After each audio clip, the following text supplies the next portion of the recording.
Real star Upendra ಅವರಿಗೆ ಇವತ್ತು 56ನೇ ವರ್ಷದ ಹುಟ್ಟುಹಬ್ಬದ ಸಂಭ್ರಮ. ಬೆಂಗಳೂರಿನ ಕತ್ರಿಗುಪ್ಪೆ ಮನೆ ಬಳಿ ಫ್ಯಾನ್ಸ್ ಜೊತೆ ಸೆಲೆಬ್ರೇಟ್ ಮಾಡಿಕೊಂಡಿದ್ದ. 5,000 ಫ್ಯಾನ್ಸ್ಗೆ ತಿಂಡಿ ವ್ಯವಸ್ಥೆಯನ್ನು ಕೂಡ ಮಾಡಿಸಿದಾರಂತೆ. ಉಪೇಂದ್ರ ಅವರ 45ನೇ ಚಿತ್ರದ ಟೀಸರ್ ಕೂಡ ರಿಲೀಸ್ ಆಗಿದೆ. ಸಹಜವಾಗಿ ಈ ಥರ ದೊಡ್ಡ ದೊಡ್ಡ ಸ್ಟಾರ್ಗಳ ಬರ್ತ್ಡೇ ಬಂದಾಗ ಅವ್ರ ಮುಂದಿನ ಸಿನಿಮಾ ಅಥವಾ ಟೀಸರ್ ಅಥವಾ ಇನ್ನಾವುದೋ ಒಂದು ಸಿನಿಮಾದ ಒಂದು ಟ್ರೇಲರ್ ಬಿಡುಗಡೆ ಮಾಡ್ತಕ್ಕಂಥದ್ದು ಸಹಜ. ಹಾಗೆಯೇ 45ನೇ ಚಿತ್ರದ ಟೀಸರ್ ಕೂಡ ರಿಲೀಸ್ ಮಾಡಿದ್ದಾರೆ. ನೋಡ್ತಾ ಇದ್ದೀರಾ, ರಾತ್ರಿಯಿಂದ ಇಡೀ ರಾತ್ರಿ ಬೆಳಗ್ಗೆ ತನಕ ಅಭಿಮಾನಿಗಳು ಬರ್ತಾನೇ ಇದ್ದಾರೆ.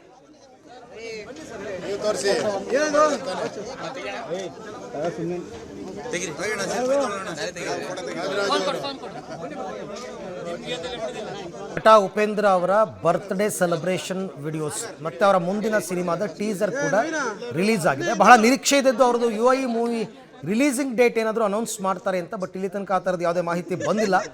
ಆಮೇಲೆ ಬಂದ ಅಭಿಮಾನಿಗಳು ದೂರದ ಊರುಗಳಿಂದೆಲ್ಲ ಬಂದಿರ್ತಾರೆ. ಅವರೆಲ್ಲರಿಗೂ ಕೂಡ ತಿಂಡಿ ವ್ಯವಸ್ಥೆಯನ್ನು ಕೂಡ ಕತ್ರಿಗುಪ್ಪೆ ಮನೆ ಹತ್ರ ಮಾಡಿದ್ದಾರೆ. ಕಳೆದಾಗ ಕೋವಿಡ್ ಟೈಮಲ್ಲೆಲ್ಲ ಅವರು ಯಾವುದೋ ಬರ್ತ್ಡೇ ಸೆಲೆಬ್ರೇಟ್ ಮಾಡ್ಕೊಂಡಿರಲಿಲ್ಲ. ಬಟ್ ಈಗ ಅಭಿಮಾನಿಗಳಿಗೆ ನಿರಾಸೆ ಆಗುತ್ತೆ ಅನ್ನೋ ಕಾರಣಕ್ಕೆ ಅಭಿಮಾನಿಗಳ ಜೊತೆ ಕೇಕ್ ಕಟ್ ಮಾಡಿ ಉಪೇಂದ್ರ ಅವರು ಬರ್ತ್ಡೇ ಸೆಲೆಬ್ರೇಟ್ ಮಾಡ್ಕೊಂಡಿದ್ದಾರೆ. ಏನು ಮಾತಾಡಂಗಿಲ್ಲ.